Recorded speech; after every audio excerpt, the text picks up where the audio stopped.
تأثير وعي قادر على الفعل. حياة الإنسان بقت جحيم الوعي، كل يوم أفكار وناس وحاجات عمالة، كل يوم وهم وتصنع ومحاولة مجاراة الواقع بالتقليد الأعمى، من غير إبداع، رمي أفكار من لا شيء إلى لا فائدة، عالم بلا قيود ولكن أيضا بلا حرية. السلام عليكم، معاك محمود إبراهيم.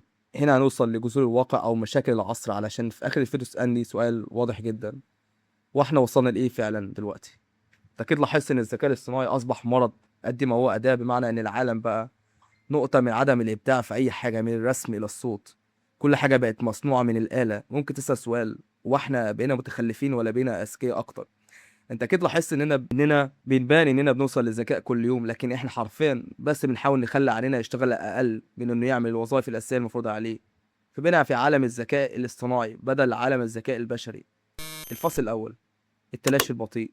ممكن أسألك سؤال، أنت اللي بتسمعني دلوقتي، إمتى آخر مرة فكرت تكتب أو فكرت ترسم؟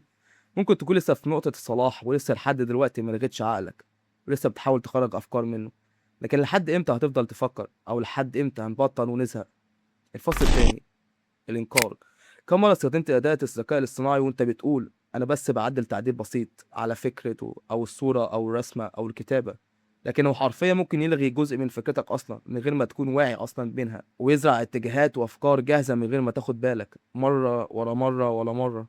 والأفكار دي لما بتتكرر على ملايين الناس تبدأ تبقى متشابهة ومطبوعة ومستخدمة عند الكل، وساعتها ممكن تحس إنها أفكارك أنت، أو إن ده فعلا اللي أنت رسمته أو كتبته. الفصل التالت: التسليم. احنا خلاص مع الوقت ممكن نوصل لمرحلة اننا نسلم بنتيجة نهائية، ان نبقى اقل رغبة في التفكير واقل رغبة في المحاولة، ونسيب كل حاجة للحلول الجاهزة. مش لان الذكاء الصناعي اخد كل حاجة، لكن لاننا اخترنا نعتمد عليه في كل حاجة. الفصل الاخير: انت لسه معايا؟ هو انت دلوقتي مصدق اللي بيكلمك اصلا ده انسان حقيقي، او ده مجرد ذكاء اصطناعي معمول عشان يزرع جواك افكار؟ انا عايزك بس تشغل دماغك وتبطل كسل وترجع تستخدم عقلك، سواء كنت بتستخدم ذكاء اصطناعي او لا.